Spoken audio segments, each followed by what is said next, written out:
Hello friends.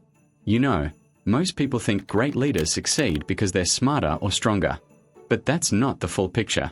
Today we are talking about Sultan Mehmet II, who conquered Constantinople at just 21 years old. And the interesting thing? It wasn't about intelligence. It was about how he saw things that others couldn't. Let's understand his mind. So friends, here's the thing. When Mehmet became Sultan at 19, everyone around him saw Constantinople as impossible to conquer. It had massive walls, the best defenses in the world. 1,000 years, no one could break it. But Mehmet's brain worked differently. While others saw walls, he saw a problem that needed a solution. And this is exactly what Robert Greene talks about in 48 Laws of Power, Law 28, Enter action with boldness. Mehmet didn't just plan an attack.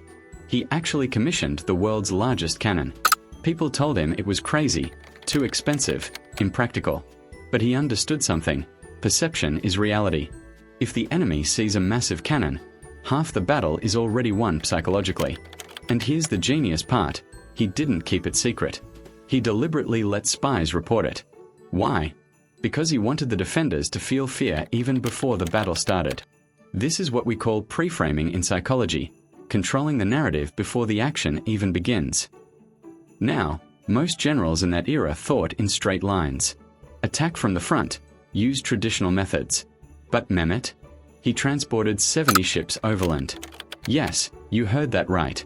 When he couldn't sail into the Golden Horn because of a chain blocking it, he literally dragged ships over hills using greased logs and oxen. Think about this for a second. Everyone else saw the chain and thought, game over, we can't enter from here. Mehmet saw it and thought, okay, what if we don't enter? What if we go over? This is called lateral thinking, when you solve a problem by approaching it from completely unexpected angles. Edward de Bono wrote entire books about this. And Mehmet was doing it 500 years before the term was even invented. It's like that famous quote, when you can't go through the door, build a new door. Now here's where it gets really interesting. Friends, Mehmet understood something that most people don't. Knowledge is power.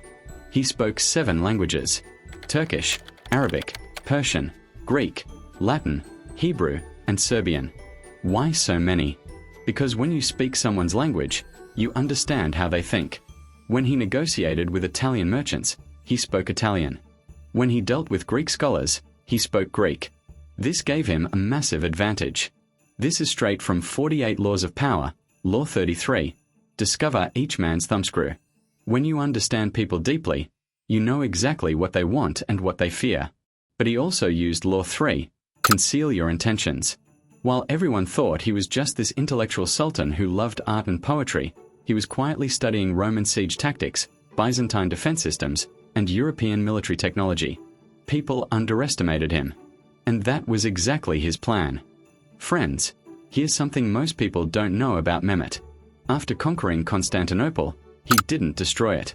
Instead, he rebuilt it. He invited people back, protected different religions, encouraged trade. Why? Because he understood a principle from The Art of War by Sun Tzu.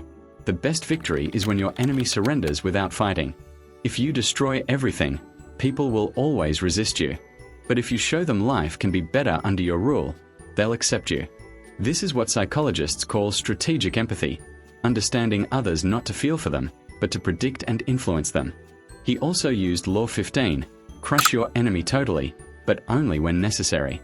He eliminated direct threats completely, but he made allies out of everyone else. This balance between ruthlessness and generosity, that's what kept him in power. And here's the kicker. He created an atmosphere where people feared betraying him not because of punishment, but because they actually benefited from his rule.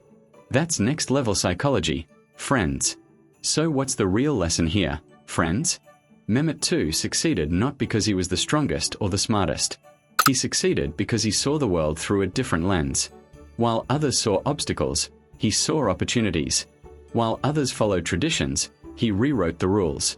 He mastered what modern psychology calls cognitive flexibility, the ability to think differently based on a situation. And he applied timeless principles of power, strategy, and human psychology that we are still studying today in books like 48 Laws of Power and The Art of War. The takeaway: success isn't about following the same path as everyone else. It's about thinking differently, understanding people deeply, and having the courage to do what others think is impossible. That's all for today. Let me know in the comments what you think about Mehmet's strategies.